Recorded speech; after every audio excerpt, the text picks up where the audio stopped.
Excelentíssimo senhor presidente do Congresso Nacional, senador Rodrigo Pacheco, excelentíssimo senhor presidente da Câmara dos Deputados, deputado Arthur Lira, excelentíssima senhora presidenta do Supremo Tribunal Federal, ministra Rosa Weber, meu querido companheiro vice-presidente da República, Geraldo Alckmin, senhoras e senhores chefes de estados e de governo que nos prestigiam, senhor primeiro secretário da mesa da Câmara dos Deputados, deputado Luciano Bivar, senhor procurador-geral da República, Augusto Aras,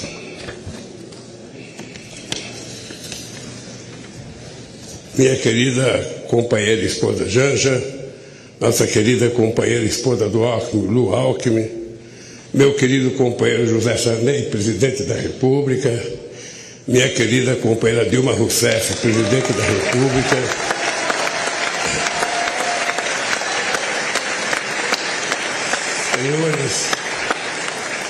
senhores parlamentares, senhoras e senhores chefes de delegação estrangeira, meus amigos e minhas amigas.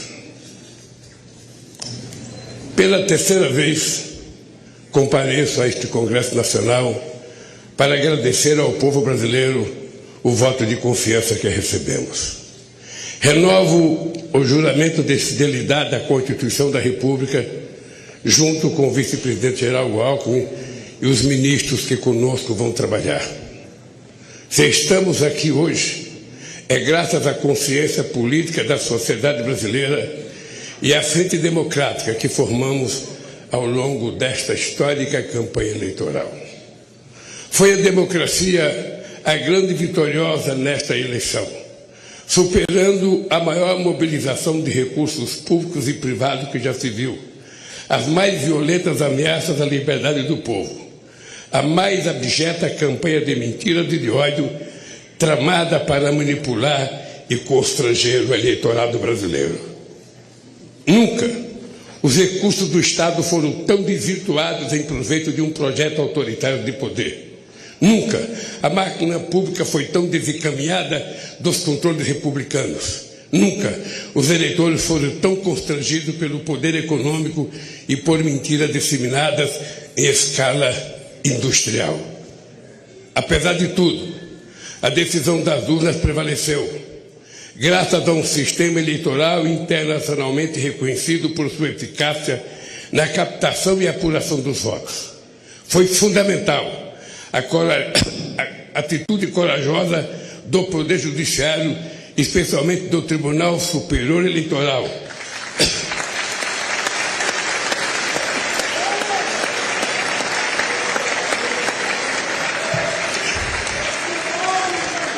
para fazer prevalecer a verdade das urnas sobre as violências de seus detratores. Senhoras e senhores, ao retornar a este plenário da Câmara dos Deputados, onde participei da Assembleia Constituinte de 1988, recordo com emoção os embates que travamos aqui democraticamente para inscrever na Constituição o mais amplo conjunto de direitos sociais, individuais e coletivos, em benefício da população e da soberania nacional. 20 anos atrás, quando fui eleito presidente pela primeira vez, ao lado do companheiro vice-presidente José Alencar, iniciei o discurso de posse com a palavra mudança. A mudança que pretendíamos era simplesmente concretizar os preceitos constitucionais, a começar pelo direito à vida digna, sem fome, com acesso ao emprego, à saúde e à educação. Disse naquela ocasião que a missão de minha vida estaria cumprida quando cada brasileiro e brasileira pudesse fazer 3 refeições por dia.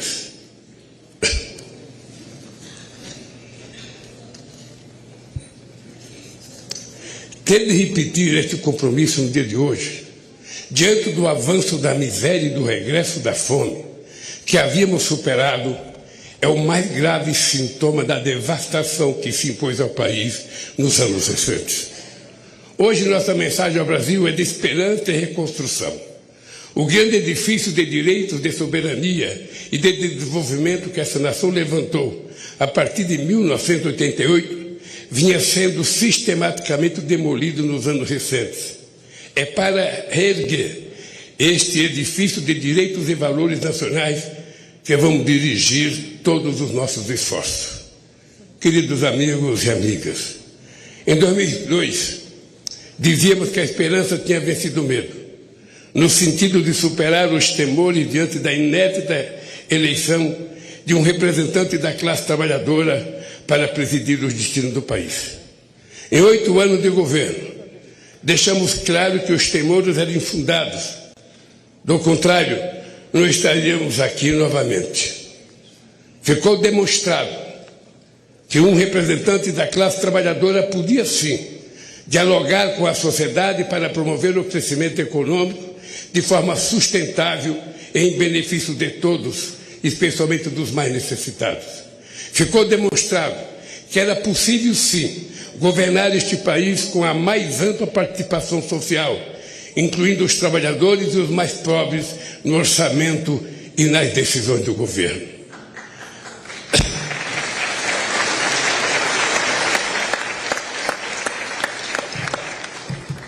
Ao longo desta campanha eleitoral, vi a esperança brilhar nos olhos de um povo sofrido, em decorrência da destruição de políticas públicas que promoviam a cidadania, os direitos essenciais, a saúde e a educação. Vi o sonho de uma pátria generosa, que ofereça oportunidade a seus filhos e filhas em que a solidariedade ativa seja mais forte que o individualismo cego. O diagnóstico que recebemos do governo de transição, de governo, é estarrecedor.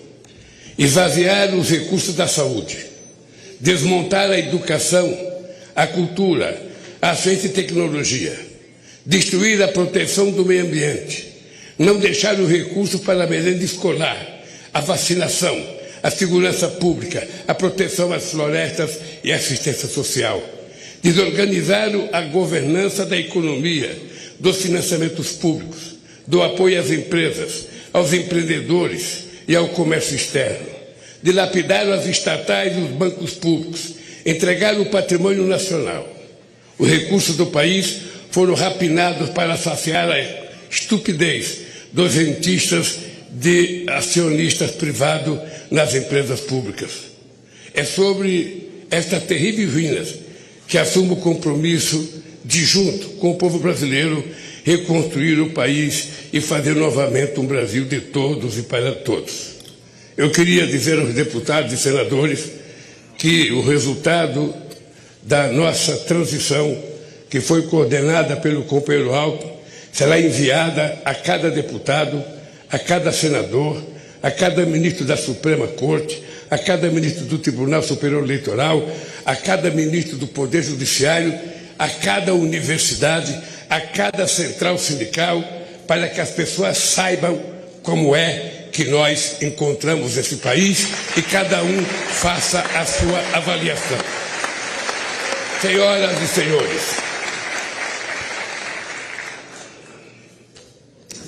diante do desastre orçamentário que recebemos, apresentamos ao Congresso Nacional proposta que nos permitiu apoiar a imensa camada da população que necessita do Estado para simplesmente sobreviver. Quero agradecer à Câmara e ao Senado pela sensibilidade frente às urgências do povo brasileiro. Registro a atitude extremamente responsável do Supremo Tribunal Federal e do Tribunal de Contas da União frente às situações que distorciam a harmonia dos poderes. Fiz assim fiz, porque não seria justo nem correto pedir paciência para quem tem fome. Nenhuma nação se ergueu nem poderá se erguer sobre a miséria do seu povo. Os direitos e interesses da população, o fortalecimento da democracia e a retomada da soberania nacional serão os pilares de nosso governo. Esse compromisso começa pela garantia de do programa Bolsa Família renovado, mais forte e mais justo, para atender a quem mais necessita. Nossas primeiras ações visam resgatar da fome 33 milhões de pessoas e resgatar da pobreza mais de 100 milhões de brasileiros e brasileiras que suportaram a mais dura carga do projeto de destruição nacional que hoje se encerra. Senhoras e senhores, esse processo eleitoral também foi caracterizado pelo contraste entre distintas visões de mundo. A nossa, centrada na solidariedade e na participação política e social para a definição democrática dos destinos do país. A outra, no individualismo, na negação da política, na destruição do Estado em nome de supostas liberdades individuais. A liberdade que sempre defendemos é a de viver com dignidade, com pleno direito de expressão e manifestação e, sobretudo, de organização. A liberdade que eles pregam é a de oprimir o vulnerável, massacrar o oponente e impor a lei do mais forte acima das leis da civilização. O nome disso é barbárie. Compreendi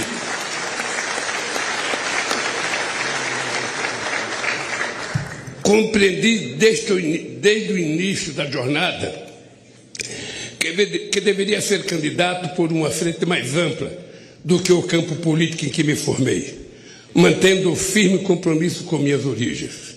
Esta frente se consolidou para impedir o retorno do autoritarismo no país.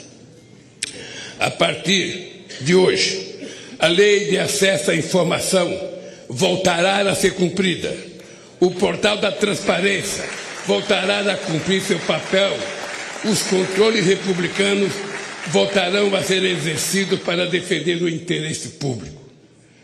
Não carregamos nenhum ânimo de revanche contra os que tentaram subjugar a nação a seus desígnios pessoais e ideológicos, mas vamos garantir o primário da lei. Quem errou responderá por seus erros com direito à ampla defesa dentro do devido processo legal. O mandato que recebemos à frente a adversários inspirados do fascismo será defendido com os poderes que a Constituição confere à democracia. Ao ódio responderemos com amor, à mentira com a verdade, ao terror e à violência responderemos com as leis e suas mais duras consequências.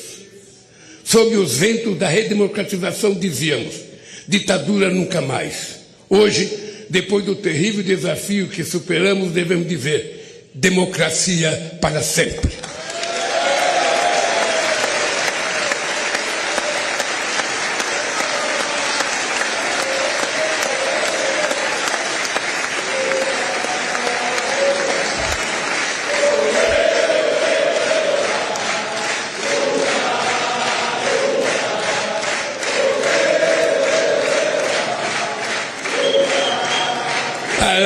Para confirmar estas palavras, teremos de reconstruir em bases sólidas a democracia em nosso país. A democracia será defendida pelo povo na medida em que garantir a todos e a todas os direitos inscritos na Constituição. Senhoras e senhores, hoje mesmo estou assinando medidas para reorganizar as estruturas do Poder Executivo, de modo que volte a permitir o funcionamento do governo de maneira racional, republicana e democrática, para resgatar o papel das instituições do Estado, bancos públicos e empresas estatais no desenvolvimento do país, para planejar os investimentos públicos e privados na direção de um crescimento econômico sustentável ambientalmente e socialmente. Em diálogo com os 27 governadores, vamos definir prioridades para retomar obras irresponsavelmente paralisadas, que são mais de 14 mil no país. Vamos retomar o Minha Casa Minha Vida e estruturar um novo PAC para gerar empregos na velocidade que o Brasil quer e necessita. Buscaremos financiamento e cooperação nacional e internacional para o investimento, para dinamizar e expandir o mercado interno de consumo, desenvolver o comércio, exportações, serviços, agricultura e indústria. Os bancos públicos,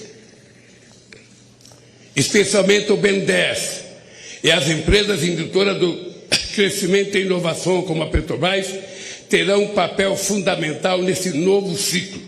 Ao mesmo tempo, vamos impulsionar as pequenas e médias empresas, potencialmente as maiores geradoras de emprego e renda, o empreendedorismo, o cooperativismo e a economia criativa. A roda da economia vai voltar a girar e o consumo popular terá papel central nesse processo. Vamos retomar a política de valorização permanente do salário mínimo e estejam certos de que vamos acabar mais uma vez com a vergonhosa fila do INSS, outra injustiça restabelecida nesses tempos de destruição.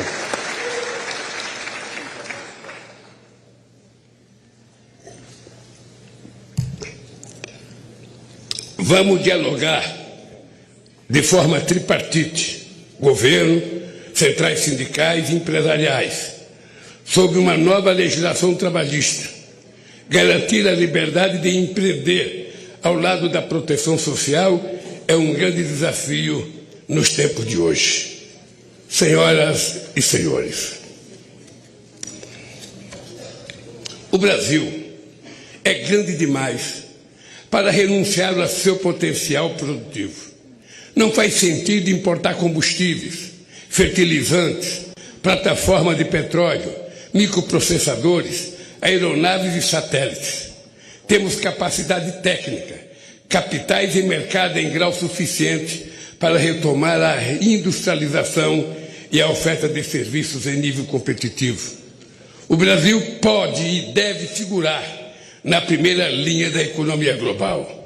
Caberá ao Estado articular a transição digital e trazer a indústria brasileira para o século XXI, com uma política industrial que apoia a inovação, estimula a cooperação público-privada, fortaleça a ciência e tecnologia e garanta acesso a financiamentos com custos adequados.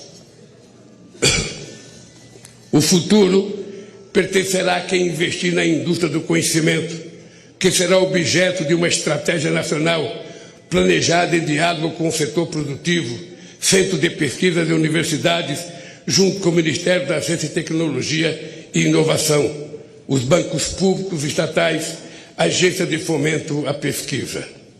Nenhum outro país tem as condições do Brasil para se tornar uma grande potência ambiental, a partir da criatividade da bioeconomia e dos empreendimentos da sociobiodiversidade.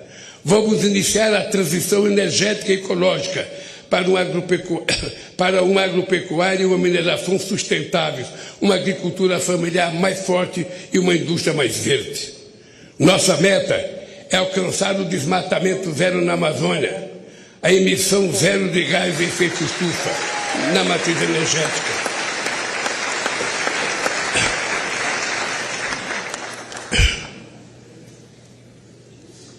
Além de estimular o reaproveitamento de pastagens degradadas, o Brasil não precisa desmatar para manter e ampliar sua estratégica fronteira agrícola. Não é preciso derrubar nenhuma árvore. É só replantar os 30 milhões de hectares de terras degradadas que a gente vai poder viver sem derrubar madeira, sem fazer queimada e sem precisar invadir os nossos biomas.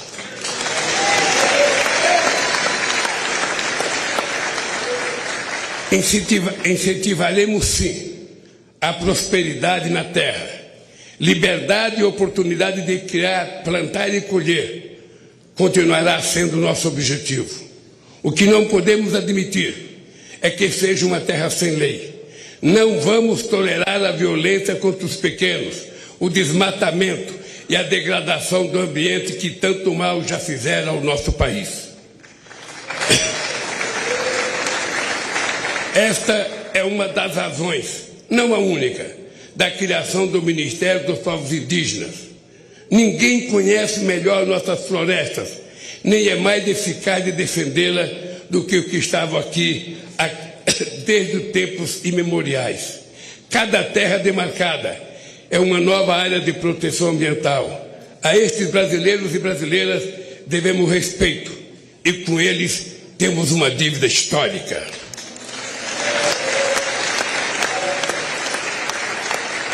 Vamos revogar todas as injustiças cometidas contra os povos indígenas.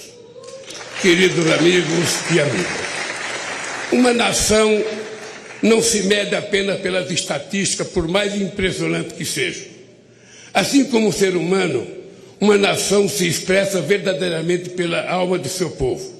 A alma do Brasil reside na diversidade inigualável da nossa gente e das nossas manifestações culturais. Estamos refundando o Ministério da Cultura, com a ambição de retornar mais intensamente às políticas de incentivo e de acesso aos bens culturais interrompida pelo obscurantismo nos últimos anos. Uma política cultural democrática não pode temer a crítica nem eleger favoritos.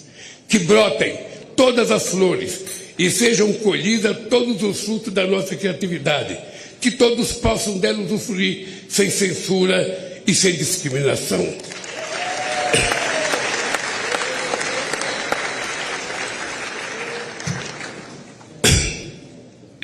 Não é admissível que negros e pardos continuem sendo a maioria pobre e oprimida de um país construído com o suor e sangue de seus ascendentes africanos.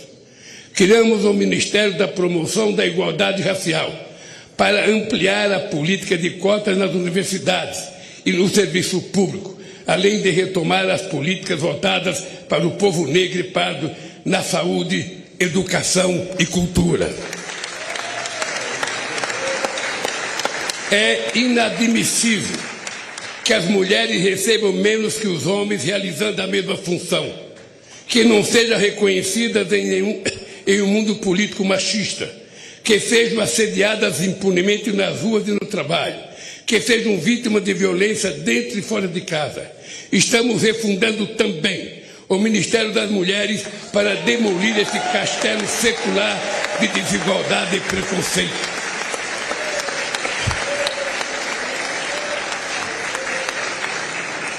Não existirá verdadeira justiça num país em que um só ser humano seja injustiçado. Caberá ao Ministério dos Direitos Humanos zelar e agir para que cada cidadão ou cidadã tenha seus direitos respeitados no acesso aos serviços públicos e particulares, na proteção frente ao preconceito ou diante da autoridade pública. Cidadania é outro nome da nossa querida democracia. O Ministério da Justiça e da Segurança Pública atuará para harmonizar os poderes e entes federados no objetivo de promover a paz onde elas é mais urgente, nas comunidades pobres, no seio das famílias vulneráveis, ao crime organizado, às milícias e à violência. Venha ela de onde vier. Estamos revogando os criminosos decretos de ampliação de acesso a armas e munições que tanta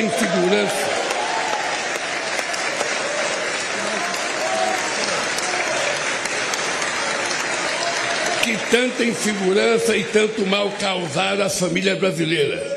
O Brasil não quer e não precisa de armas na mão do povo. O Brasil precisa de segurança. O Brasil precisa de livro, de educação e de cultura para que a gente possa ser um país mais justo.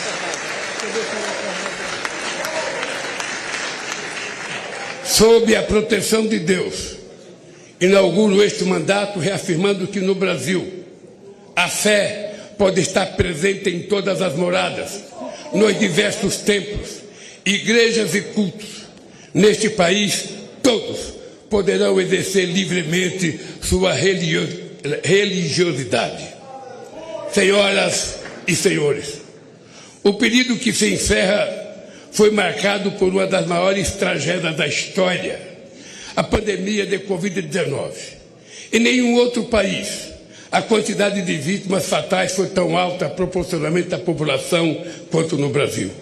Um dos países mais preparados para enfrentar as emergências sanitárias, graças à competência do nosso sistema único de saúde e da competência de vacinação do nosso povo. Este paradoxo só se explica pela atitude criminosa de um governo negacionista, obscurantista e insensível à vida. As responsabilidades por esse genocídio hão de ser apuradas e não devem ficar impunes.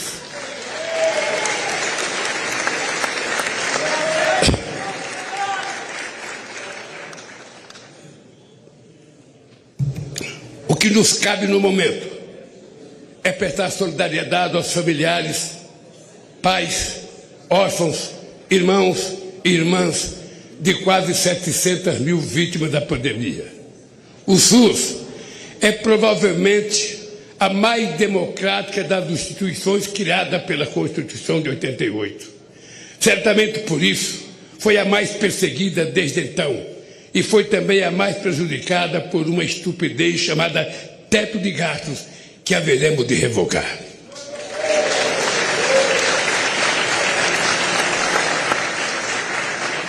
Vamos recompor os orçamentos da saúde para garantir a assistência básica, a farmácia popular, promover o acesso à medicina especializada.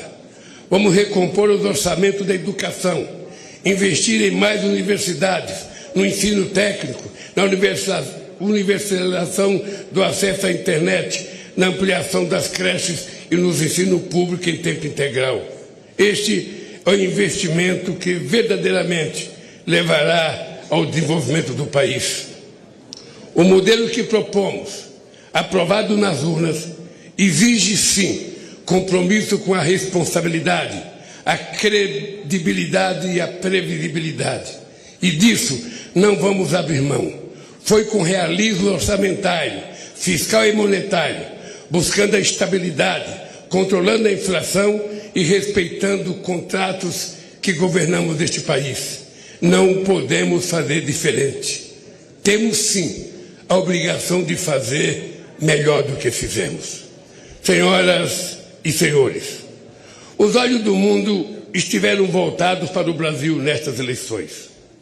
O mundo espera que o Brasil volte a ser um líder no enfrentamento à crise climática e um exemplo de país social e ambientalmente responsável, capaz de promover o crescimento econômico com distribuição de renda, combater a fome e a pobreza dentro do processo democrático. Nosso protagonismo se concretizará pela retomada da integração sul-americana a partir do Mercosul, a revitalização da Unasul e demais instâncias de articulação soberana da nossa região. Sobre esta base, poderemos reconstruir o diálogo ativo e altivo com os Estados Unidos, a comunidade europeia, a China, os países do Oriente e outros atores globais, fortalecendo os BRICS e a cooperação com os países da África e rompendo o isolamento a que o país foi submetido nesses últimos tempos. O Brasil tem de ser dono de si mesmo, dono do seu destino. Tem de voltar a ser um país soberano. Somos responsáveis pela maior parte da Amazônia e por vastos biomas, grandes aquíferos, jazidas de minérios, petróleo e fontes de energia limpa. Com soberania e responsabilidade, seremos respeitados para compartilhar essa grandeza com a humanidade, solidariamente, jamais com subordinação. A relevância da eleição no Brasil refere-se, por fim, às ameaças que o modelo democrático vem enfrentando ao redor do planeta. Articula-se uma onda de extremismo autoritário que dissemina o ódio e a mentira por meios tecnológicos que não se submete a controles transparentes. Defendemos a plena liberdade de expressão, cientes de que é urgente criarmos instâncias democráticas de acesso à informação confiável e de responsabilização dos meios pelos quais o veneno do ódio e da mentira são inoculados. Este é um desafio civilizatório, da mesma forma que a superação das guerras, da crise climática e da fome e da desigualdade no planeta. Reafirmo para o Brasil e para o mundo a convicção de que a política, em seus mais elevados sentidos, e apesar de todas as suas limitações, é o melhor caminho para o diálogo entre os interesses divergentes para a construção pacífica de consenso. Negar a política e desvalorizá-la e criminalizá-la é o caminho da barbárie e das tiranias.